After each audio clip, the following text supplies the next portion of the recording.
మనం MBSR engineering college ECE HOD దగ్గర ఉన్నాము. సో మరి ఈసీఈ డిపార్ట్మెంట్కి సంబంధించి సార్ ఏం చెప్తారు కూడా అడిగి తెలుసుకుందాం. హాయ్ సార్, నమస్తే సార్. నమస్తే అండి. సార్ మీ good name sir? Nooli Namashivaya, head of the department, EC department. Sir మరి ఈసీఈ డిపార్ట్మెంట్ అనేటప్పటికి సో కాలేజ్ స్టార్ట్ అయినప్పటి నుంచి కూడా so one of the core బ్రాంచెస్లో ఇది కూడా వన్ ఆఫ్ ద బ్రాంచ్. మరి దానికి సంబంధించి ఇక్కడ ఎంబీఎస్ఆర్ ఇంజనీరింగ్ కాలేజ్లో ఎలా ఉంటుంది ఏంటి sir? EC department 45 years legacy అండి. స్టార్టింగ్ నుంచి ఈసీ డిపార్ట్మెంట్ ఉంది. ఈసీ కూడా ఎవర్ గ్రీన్ అండి ఎప్పుడు కూడా. ఈసీలో ఏంటంటే మెయిన్ ఏంటంటే కంప్యూటర్ సైన్స్ వచ్చినా ఏది వచ్చినా ఐటీ వచ్చినా ఏ కోర్ బ్రాంచ్ వచ్చినా కూడా ఈసీ డిమాండ్ ఎప్పుడు తగ్గట్లేదు. ఇదిగా రోజు రోజు పెరుగుతూనే ఉంది యాక్చువల్గా. అండ్ స్టడీగా గ్రోత్ ఉంటుంది యాక్చువల్గా. మనకి ఏంటంటే ఈసీఈ మెయిన్ ఏంటంటే అన్ని బ్రాంచ్లు సిఎస్సి ఉందనుకోండి, సిఎస్సి బ్రాంచ్ ఏ ఆపర్చునిటీస్ ఉన్నాయో ఈసీ బ్రాంచ్ కూడా వస్తున్నాయి, సాఫ్ట్వేర్ కూడా. అది కాకుండా మల్టిపుల్ ఛాన్సెస్ ఎక్కువ ఉంటున్నాయండి. మనకి కోర్ సైడ్ ఎక్కువ ఉంటుంది విడిగా, అలాగే మనకి కమ్యూనికేషన్ సైడ్స్ ఎక్కువ ఉంటున్నాయి విడిగా. అలాగే ఈ మధ్య మన మోడీ ప్రధానమంత్రి గారు చెప్పినట్టుగా సెమికాన్ 2030 విజన్ తోటి ఇంకా కోర్ డెవలప్మెంట్కి బాగా ఆస్కారం ఎక్కువ ఉంది విడిగా. 7,600 crores మనకి అలాట్ చేశారు విడిగా. సో దాంతో మన కోర్ ఇండస్ట్రీ బాగా ఇంప్రూవ్ అయ్యే అవకాశాలు చాలా ఉన్నాయి. అలాగే హైదరాబాద్లో ఎప్పుడు కూడా హార్డ్వేర్ సిటీ ఇప్పుడు ఎస్టాబ్లిష్ చేయడం అయింది. అప్పుడు ఈ లేటెస్ట్గా చాలా కంపెనీలు రావడం, అభివృద్ధి చెందడం, అలాగే make in India, made in India concepts తోటి మన పర్టికులర్గా ఈ సెమీ కండక్టర్ చిప్స్ కూడా మన ఇండియాలోనే తయారు చేయాలని అది ఆల్రెడీ సంకల్పం జరిగింది సెంట్రల్ గవర్నమెంట్. సో దాంతో ఈసీఈకి చాలా అవకాశాలు, మెరుగైన అవకాశాలు ఉంటాయి. అలాగే న్యూగా క్వాంటమ్ టెక్నాలజీ అని వచ్చింది.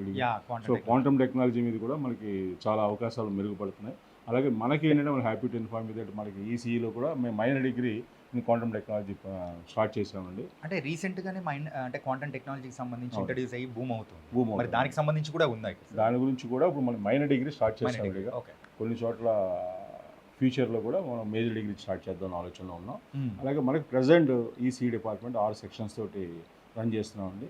అది కాకుండా ఎంఈ పోస్ట్ గ్రాడ్యుయేషన్ సెక్షన్ కూడా ఉంది, ఎంబెడెడ్ సిస్టమ్ రియలైజ్డ్ డిజైన్. అది కాకుండా కూడా వర్కింగ్ ప్రొఫెషనల్స్ డిగ్రీ కూడా ఉంది. ఈవినింగ్ నైట్ కాలేజీ మనకి ఎవరైతే చుట్టుపక్కల మన ఆర్సీఐ, బీడిఎల్, డిఆర్డిఎల్ చాలా సైంటిస్టులు ఎక్కువ డిప్లొమాతో ఇద్దరు జాయిన్ అయిన ఉన్నారు విడిగా. వాళ్ళందరికీ కూడా అవకాశం కల్పిస్తున్నాం. దాంట్లో కూడా ఉస్మాన్ యూనివర్సిటీ 2 years బ్యాక్ మనకి వర్కింగ్ ప్రొఫెషనల్స్ అని చెప్పేసి ఈవినింగ్ డిగ్రీ అది కూడా జరుగుతుంది. సో 3 ప్రోగ్రామ్స్ సక్సెస్ఫుల్గా కండక్ట్ చేస్తున్నాం విడిగా. అలాగే minor degree in IOT and minor degree in quantum technologies కూడా రన్ చేస్తున్నామండి. సో ఈ సంవత్సరం నుంచి కూడా మాకు ప్రత్యేకంగా ఏంటంటే core training, CRT campus recruitment training core ఏరియాలో చేస్తున్నాం. ఇదివరకు ఎప్పుడు చేసేది ఓన్లీ కోడింగ్లో చేసేవాళ్ళం. ఇప్పుడు కోర్ ఏరియాలో ఐడెంటిఫై చేసి మాకు 40-50 ఈసీ కంపెనీస్ తోటి మేము టైఅప్ అయ్యి వాళ్ళకి రిక్వైర్మెంట్స్ తెలుసుకొని ఆ రిక్వైర్మెంట్స్ తగ్గట్టుగా ఎంబెడెడ్ సిస్టమ్స్, అలాగే micro processors, IoT, micro controllers ఈ ఏరియాస్లో ఎక్కువ వాళ్ళకి కావాల్సింది కాబట్టి ఈ పర్టికులర్ ఏరియాస్లోనే మాకు సిఆర్టీ కోర్స్ కూడా ఇవ్వడం జరుగుతుంది విడిగా. సో దట్ ఏంటంటే అయిపోయాక వాళ్ళకి కూడా ఉపాధి అవకాశాలు ఈజీగా అయితే మేము కంపెనీలో మేము సంప్రదించామో ఈ నైపుణ్యం సంపాదించిన స్టూడెంట్స్ తోటి వెళ్ళి వాళ్ళకి కూడా క్యాంపస్ రిక్రూట్మెంట్ ప్రయత్నం జరుగుతుందండి. అంటే క్యాంపస్ ప్లేస్మెంట్స్ విషయంగా అయితే ఎంబీఎస్ఆర్ ఇంజనీరింగ్ కాలేజ్లో ఈసీ డిపార్ట్మెంట్కి అయితే ఎలాంటి డోకా లేదని అనిపిస్తుంది. లేదండి. ఎన్ని కంపెనీస్ సార్? టోటల్ మనకి 69 కంపెనీలు వచ్చినాయండి. 69 కంపెనీలు వచ్చినాయి. కోర్ కంపెనీస్ కూడా చాలా వచ్చినాయి అందులో కూడా విడిగా. ఓకే. సో ప్లేస్మెంట్స్ కూడా ఎలిజిబిలిటీ స్ట్రెంత్లో 70-80% దాకా ప్లేస్మెంట్స్ ఈజ్ ఆల్రెడీ అయిపోయి కంటిన్యూస్ ప్రాసెస్ జరుగుతుంది విడిగా. సో ఎక్స్పెక్టింగ్ అట్లీస్ట్ 80%-90% వరకు మేము ఎక్స్పెక్ట్ చేస్తాను. ఒక డిపార్ట్మెంట్లోనే 80% అంటే ఇట్ వాస్ ఎ గ్రేట్. ఎందుకంటే బికాజ్ ఈ ఈసీ వాళ్ళకి ఆపర్చునిటీ మొత్తం అన్ని రకాలుగా ఆపర్చునిటీ వస్తుంది. అంటే సాఫ్ట్వేర్ వెళ్తున్నారు, అలాగే కోర్ కంపెనీ సైడ్ వెళ్తున్నారు, అలాగే కమ్యూనికేషన్ సైడ్ వెళ్తున్నారు. ఈ ఎక్కువ అవకాశాలు ఎక్కువ ఈసీ వాళ్ళకి జరుగుతుంది అన్నమాట కంపేరింగ్ విత్ అదర్ బ్రాంచెస్.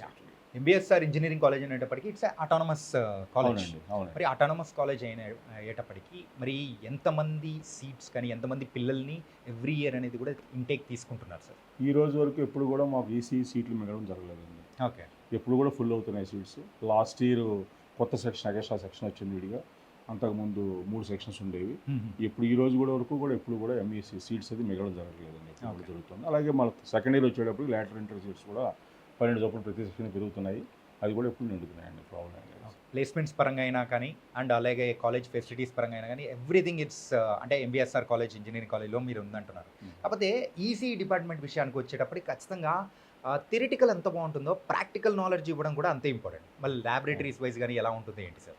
ఎందుకంటే అండి ఈసీ ల్యాబొరేటరీస్ బాగున్నాయి ఎలా చెప్పగలనంటే మాకు 45 years నుంచి ల్యాబొరేటరీ జరుగుతున్నాయండి. ఈ ల్యాబొరేటరీస్ మేము కాకుండా కూడా ఏఐసిటి మోడల్ ఆఫ్స్ తోటి కూడా డెవలప్ చేయడం జరిగింది. ఒక 3-4 ల్యాబొరేటరీస్ని మాకు ఏఐసిటి ఫండ్స్ తోటి మోడల్ ఆఫ్స్ పేరుతోటి దాన్ని కూడా డెవలప్ చేయడం జరిగింది. సో అన్నీ కూడా ఎక్కడ కూడా ఎక్విప్మెంట్ కూడా ఎక్కడ మేము రాజీ పడలేదు విడిగా. సో అంతా కూడా లేటెస్ట్ ఎప్పటికప్పుడు తెప్పిస్తున్నాం విడిగా. బయట టెక్నాలజీకి అనుగుణంగా కూడా ఐఓటీ ల్యాబ్స్, ఈడిఏ ల్యాబ్స్, కొత్త ల్యాబ్స్ R21 సిలబస్ అటానమస్ అయినప్పటి నుంచి కూడా 3 times సిలబస్ రివిజన్ చేయడం జరిగింది. ఇందులో కూడా ల్యాబొరేటరీ కూడా కొత్త ల్యాబొరేటరీస్ కూడా మనం చేస్తున్నామండి విడిగా. సో మరి ల్యాబొరేటరీస్ ఎలా ఉంటాయి ఒకసారి చూద్దాం ఉంటారండి. మీరు ల్యాబొరేటరీ మీరే కళతో చూసుకోవచ్చు. సో ఎక్కడెక్కడ మన కంప్యూటర్స్ ల్యాబ్సే కాకుండా ఈ హార్డ్వేర్ ల్యాబ్స్ కూడా మనం ఎక్కువ దాన్ని ఇంప్రూవ్ చేయడం జరుగుతుందండి. ఓకే. అండ్ సార్ మన ఎంబీఎస్ఆర్ కాలేజ్లో యూజువల్గా బయట మనం చూస్తూ ఉంటాం, పిల్లలకి ఏంటంటే ఎక్కువగా థియరిటికల్ చెప్పేస్తూ ఉంటారు, ప్రాక్టికల్ విషయంలో మాత్రం కొంచెం వెనకబడిపోతూ ఉంటారు కాలేజెస్ అని వింటూ ఉంటాం కదా. మరి దాని పరంగా ఇక్కడ కాలేజ్లో ఎలా ఉంటుంది? ఇక్కడ ఏంటంటే ప్రాక్టికల్ పరంగా వెనకపడడం అంటే అండి, మామూలు రెగ్యులర్ ప్రాక్టికల్స్ కాకుండా మళ్ళీ ఈవినింగ్ కూడా మేము ఒక ఎక్స్ట్రా 1 hour ఇస్తుంటామండి. ఎవరికైనా ప్రాక్టికల్స్ ఎక్కువ చేసుకోవాలంటే కూడా 4:15 అయిపోయి కూడా 5:30 వరకు మా ల్యాబొరేటరీస్ అన్నీ కూడా ఓపెన్ అయి ఉంటాయి. సో ల్యాబొరేటరీస్ ఓపెన్ అయినప్పుడు స్టూడెంట్స్ ఎవరైతే ఇంకా ఎక్కువ ఎక్స్పీరియన్స్ సంపాదించుకున్నారో వాళ్ళందరూ కూడా మళ్ళీ ఎక్స్ట్రా ల్యాబ్స్కి వచ్చి చేసుకోవచ్చు అన్నమాట. సో అందరూ ఫ్యాకల్టీ స్టాఫ్ కూడా అందరూ కూడా 5:30 వరకు ఉంటారు విడిగా. సో వాళ్ళు ఎక్స్ట్రా చేసుకోవచ్చు. అలాగే ఈ మధ్య ఏం చేసామంటే హార్డ్వేర్ తోటి పాటు దాని సిమ్యులేషన్ కూడా మేము ఇన్కార్పొరేట్ చేసాం. మీరు చూస్తూ ఉంటారు ఈ కంప్యూటర్స్ హార్డ్వేర్ తోటి పాటు మాకు సిమ్యులేషన్ చేయడానికి కూడా సాఫ్ట్వేర్. అంటే ఏంటంటే కొన్ని ప్రాక్టికల్గా మనం థియరిటికల్గా ఎక్విప్మెంట్ మనం వెరిఫై చేస్తాం, అలాగే ఈ సిమ్యులేషన్ ఆ పర్టికులర్ సాఫ్ట్వేర్ తోటి కూడా how you are getting the results అనేది సిమ్యులేషన్ కూడా ప్రతి ల్యాబ్కి సిమ్యులేషన్ పెట్టామండి. ఎందుకంటే ఇంటికి వెళ్ళాక వాడికి హార్డ్వేర్ ఎక్కువ ఉండదు, దొరకదు వాడికి. అంటే ఇది సిమ్యులేషన్ సాఫ్ట్వేర్ తోటి ఏంటంటే మనం థియరిటికల్గా మనం ల్యాబొరేటరీలో ఏం చేసాం అది కంప్యూటర్లో వెరిఫై చేసుకోవచ్చు. సో 2 రకాలు కూడా ఉపయోగపడుతుంది. అది కాకుండా వర్చువల్ ల్యాబ్స్ ఉన్నాయి మాకు. వర్చువల్ ల్యాబ్స్ కూడా ఐఐటి వాళ్ళతో టైఅప్ అయ్యి వర్చువల్ ల్యాబ్స్ కూడా చేస్తారు. అది కూడా ఉందండి. సో రకరకాల సిమ్యులేషన్ సాఫ్ట్వేర్స్ కూడా ఉన్నాయి. అయితే ప్రతి కంప్యూటర్లో కూడా హార్డ్వేర్తో పాటు సాఫ్ట్వేర్ సిమ్యులేషన్ ల్యాబ్స్ కూడా అనుసంధానం చేస్తూ ఏంటంటే థియరిటికల్గా చేసుకున్నప్పుడు వాళ్ళు సాఫ్ట్వేర్ మీద కూడా వాళ్ళు వెరిఫై చేసుకుంటున్నారు సిమ్యులేషన్ ద్వారా. అండ్ ఇప్పుడు మనం చూస్తున్న ల్యాబ్ ఇది మైక్రో ల్యాబ్ అండి. మైక్రో ల్యాబ్స్ అంటే మనం అంత ఫైనల్ ఇయర్లో వస్తుంది. అంతా కూడా అంత గిగాహెడ్జ్ రేంజ్లో అంత కమ్యూనికేషన్ సంబంధించిన అనమాట. మొత్తం శాటిలైట్ ఫ్రీక్వెన్సీస్ అన్నీ కూడా గిగాహెడ్జ్ రేంజ్లో ఉంటాయి విడిగా. ఇవన్నీ చూస్తున్నారు బెంచెస్, మైక్రో బెంచెస్ ఇవన్నీ కూడా. సో సఫిషియంట్ బెంచెస్ ఉన్నాయి. మళ్ళీ అలా కాకుండా మళ్ళీ ఈ బెంచెస్ తోటి సిమ్యులేషన్ సాఫ్ట్వేర్స్ కూడా మన కంప్యూటర్స్ తోటి మనం వెరిఫై చేసుకుంటాం అన్నమాట. ఓకే. ఎవరైనా కానీ పేరెంట్స్ వాళ్ళ పిల్లల్ని జాయిన్ చేయించాలి, అరే ఓల్డ్ కాలేజ్ ఓకే బాగుంటుంది అంటే ప్రజెంట్ ఇప్పుడు ట్రెండ్కి తగ్గట్టు మారుతూ వెళ్తుంది అని అంటే ఎంబీఎస్ఆర్ కాలేజ్ ఎలా ఉందంటారు? ఇప్పుడు మీరు చూస్తున్నారు లాస్ట్ టైం మొత్తం మా డిపార్ట్మెంట్ చాలా మార్పులు వచ్చినాయండి. కాలేజ్ లెవెల్లో కూడా బాగా మార్పులు వచ్చినాయి. అన్నీ కూడా డిజిటల్ క్లాస్ రూమ్స్, అన్నీ కూడా ప్రతి క్లాస్ రూమ్ కూడా అసలు మామూలు నార్మల్ క్లాస్ రూమ్ అంటూ లేదు విడిగా. అన్నీ కూడా digital class rooms, digital boards విడిగా. సో ఏదో అన్నీ కూడా ఇంటర్నెట్ వైఫై కనెక్టెడ్ బోర్డ్స్ యాక్చువల్గా. సో అంతా కూడా ప్రోగ్రామ్ అలా జరుగుతుంది విడిగా. ప్రతి చోట కూడా బయోమెట్రిక్ ఉండడం, ప్రతి అటెండెన్స్ కూడా అంతా ఆటోమైజర్ చేసామండి విడిగా. ఇంకా స్టూడెంట్స్కి కూడా ఎప్పటికప్పుడు వాళ్ళు ఎంతవరకు చేశారు ఏంటనేది. సపోజ్ డిజిటల్ బోర్డ్స్ వల్ల ఉపయోగం ఏంటంటే ఈరోజు క్లాస్కి ఎవరైనా రాలేకపోయినా కూడా సో మొత్తం ఆ క్లాస్ జరిగిందంతా కూడా రికార్డ్ అవుతుంది. అలాగే మన డిజిటల్ బోర్డులో రాసిందంతా కూడా రికార్డ్ అవుతుంది. ఎవరికైనా అవసరం ఉన్నప్పుడు that also they can be able to study. Miss అయినా కూడా ఎప్పుడైనా క్లాస్లో మిస్ అయినా కూడా మన పాఠం చెప్పిందంతా ఉంటుంది. అన్ని రికార్డెడ్ అయిపోతాయండి, ఆటోమేటిక్ రికార్డింగ్ అంతా కూడా. అది కూడా జరుగుతుంది. ఇప్పుడు ఎవరైనా సపోజ్ ఈ రోజున ఆబ్సెంట్ అయినా కూడా ప్రాబ్లం ఉండదండి. అది ఆ విధంగా మనం టెక్నాలజీ తగ్గట్టుగా చేస్తున్నాం అన్నమాట. అండ్ ఫ్యాకల్టీ విషయానికి వచ్చేటప్పటికి అప్గ్రేడ్ అవుతున్న టెక్నాలజీకి తగ్గట్టు మీరు ఫ్యాకల్టీని ఎలా తీసుకొని వస్తుంటారు? ఇప్పుడు మా ఫ్యాకల్టీ చూసుకుంటానండి, ఉన్న 33 మంది ఉన్నారు ఫ్యాకల్టీ. ఆల్మోస్ట్ అందరికి కూడా రిటెన్షన్ రేషియో చాలా ఎక్కువ ఉంది మాకు యాక్చువల్గా. 15 years వరకు రిటెన్షన్ రేషియో ఉందండి యాక్చువల్లీ. 15 years అందరికి కూడా మోర్ దాన్ 50 యావరేజ్ చూసుకున్నా కూడా 15 to 20 years రిటెన్షన్ రేషియో ఉంది. సపోజ్ నన్నే తీసుకుంటే నేను 31 years నుంచి ఇక్కడే వర్క్ చేస్తున్నాను. అలాగే అందరూ కూడా ఆల్మోస్ట్ సీనియర్స్ అందరూ కూడా 25 years ప్లస్ ఎక్స్పీరియన్స్ ఉంది. ఇప్పుడు మీరు అన్నట్టు ఏంటంటే మీరు టెక్నాలజీ మీ అంతా పాత వాళ్ళం మరి ఎట్లా టెక్నాలజీ అప్గ్రేడ్ చేసుకున్నారండి. సో ఫస్ట్ టైం అండి ఫ్యాకల్టీ కూడా మన సమ్మర్ వెకేషన్ ఇంటర్న్షిప్స్కి వెళ్ళారండి. సో జనరల్గా స్టూడెంట్స్ వెళ్తారు విడిగా ఎక్కడ కూడా, అలా కాదు విడిగా.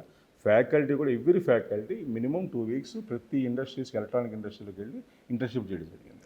సో ఇది ఎందుకు జరుగుతుందంటే ఈ మీరు చెప్పినట్టుగా కొత్తగా వచ్చిన టెక్నాలజీతో వాళ్ళు అనుసంధానం అయ్యి వాళ్ళకి కూడా అవగాహన తెప్పించుకొని సో ఆ టెక్నాలజీ స్టూడెంట్స్ డైరెక్ట్గా మనం ప్రాక్టికల్స్ కానీ మినీ ప్రాజెక్ట్స్ కానీ చేయించాలనే ఉద్దేశంతో ఫ్యాకల్టీస్ని కూడా ఇంటర్న్షిప్ చేయడం జరిగింది. ఇంకొకటి ఏంటంటే ఈ ప్రజెంట్ టెక్నాలజీ తోటి మేము పోటీ పడడానికి వాటి అవగాహన కుదుర్చుకోవడానికి మేము ఒక ప్రొఫెషనల్ బాడీ స్టూడెంట్ చాప్టర్ చేయడం జరిగిందండి. IEEE, అది ఇంటర్నేషనల్, మీకు అందరికీ తెలుసు, USA based. Institute of electronics and electrical and electronics engineers, Hmm. అలాగే IETE institute of electronics and telecommunication engineers, అలాగే ఐఎస్ఓఐ ఇన్స్ట్రుమెంటేషన్ సొసైటీ, అలాగే కొత్తగా కమ్యూనికేషన్ సైడ్ బ్రాడ్కాస్టింగ్ సొసైటీ అండి, బ్రాడ్కాస్ట్. ఇది అమెరికా క్రియేటెడ్. ఈ చాప్టర్స్ అన్నీ కూడా మేము అనుసంధానం చేసి వాళ్ళతోటి ఈ స్టూడెంట్స్ అందరినీ కూడా స్టూడెంట్ చాప్టర్స్ ఎస్టాబ్లిష్ జరిగింది. ఓకే. దీనివల్ల ఏమవుతుందంటే వాళ్ళు మన హైదరాబాద్లో అన్ని చాప్టర్స్ కూడా IEEE, ఐఈటీఈ, ఐఎస్ఓఐ, బిఎస్ అన్నీ కూడా చాప్టర్స్ ఉన్నాయి, ఇందులో ఆఫీసులు ఉన్నాయి. ఓకే. సో వాళ్ళు అక్కడ గెస్ట్ లెక్చర్స్ జరుగుతుంది, అలాగే సెమినార్స్, కాన్ఫరెన్సెస్ ఇవన్నీ అటెండ్ అవ్వడం వలన ఈ సిలబస్లో ఏమైతే కవర్ అవ్వవో, ఏదైతే లేటెస్ట్ థింగ్స్ వాళ్ళంతా దాని మీద అవగాహన చేయడం జరుగుతుంది.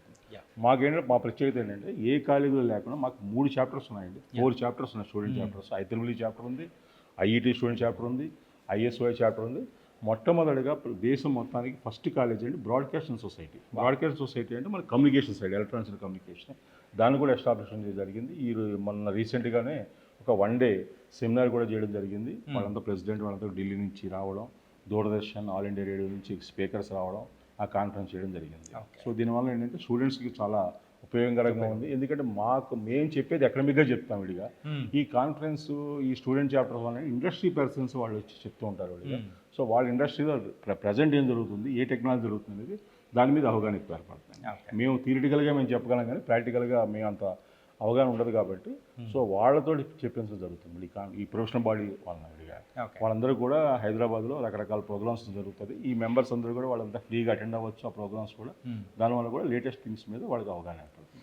అండ్ సార్ ఫైనల్గా నేను ఒక విషయం మాత్రం అడుగుదాం అనుకున్నాను సార్. ఏంటంటే ఇప్పుడు వేరే అన్ని కాలేజెస్ ఉన్నాయి, అంటే ఇంకా కావాలంటే వేరే రాష్ట్రాలకు వెళ్తాం, దేశాలకు వెళ్ళేసి జాయిన్ అయ్యే వాళ్ళు ఉంటారు. కాకపోతే అవన్నీ లేకోకుండానే MVSRే చూస్ చేసుకోవాలి అని అంటే మీరు ఎందుకు ఓకే చెప్తారు? ఒకటండి, మా డిపార్ట్మెంట్లో చాలా బెస్ట్ ప్రాక్టీసెస్ ఉన్నాయండి. ఉదాహరణ చెప్పాలంటే హైయెస్ట్ ప్రొఫెషనల్ బాడీ చాప్టర్స్ ఉన్నాయి మా దాంట్లో, comparing with even IIT, NITs కూడా అన్ని ప్రొఫెషనల్ బాడీస్ లేవు. అలాగే వెల్ క్వాలిఫైడ్ ఫ్యాకల్టీ ఉన్నారు విడిగా. అలాగే మాకు డైలీ క్విజెస్ ఉంటాయి, ప్రతి సబ్జెక్ట్ మీద క్విజ్ చేయడం జరుగుతుంది. దానివల్ల స్టూడెంట్స్ ఏంటంటే మార్కులు వస్తాయి, ప్రతిరోజు స్టూడెంట్స్ రావడం జరుగుతుంది. అలాగే ల్యాబొరేటరీకి వచ్చేటప్పుడు అండి మీకు బెస్ట్ ప్రాక్టీస్ ఏంటంటే ప్రీ ల్యాబ్ క్వశ్చన్స్ అని రాస్తారు. ప్రీ ల్యాబ్ క్వశ్చన్స్ ఏంటంటే ల్యాబొరేటరీకి వచ్చి ఆ రోజు ఏం ఎక్స్పెరిమెంట్ చేస్తారో దాని మీద ఒక 5-6 క్వశ్చన్స్ ఇస్తాం, వాటిని ఆన్సర్ చేసుకుని వస్తారు విడిగా. దానివల్ల ఏమవుతుందంటే ఆ క్వశ్చన్ ఎక్స్పెరిమెంట్ చేసే ముందే వాళ్ళకి కొంచెం అవగాహన వస్తుంది. దానివల్ల అదొక బెస్ట్ ప్రాక్టీస్ అండి మా దాంట్లో కూడా. ఇవన్నీ రకరకాల బెస్ట్ ప్రాక్టీస్ కూడా ఉన్నాయి. అలాగే మేము ప్రతిసారి ఆల్మోస్ట్ ప్రొఫెషనల్ బాడీస్ ఉన్నాయండి, ప్రతిసారి ప్రతి ఈవెంట్స్ జరుగుతాయి విడిగా. అది కాకుండా అసోసియేషన్ ఆఫ్ ఈసీ స్టూడెంట్స్ ఉంది. ఓకే. సో దానివల్ల స్టూడెంట్కి ఏమిటంటే 2 స్కిల్స్ రావాలండి. ఒకటేమో participation skills, and organisation skills. ఈ ACS కింద ఈసీ స్టూడెంట్స్ వలన వాళ్ళ చేత ఆర్గనైజ్ చేస్తామన్నమాట.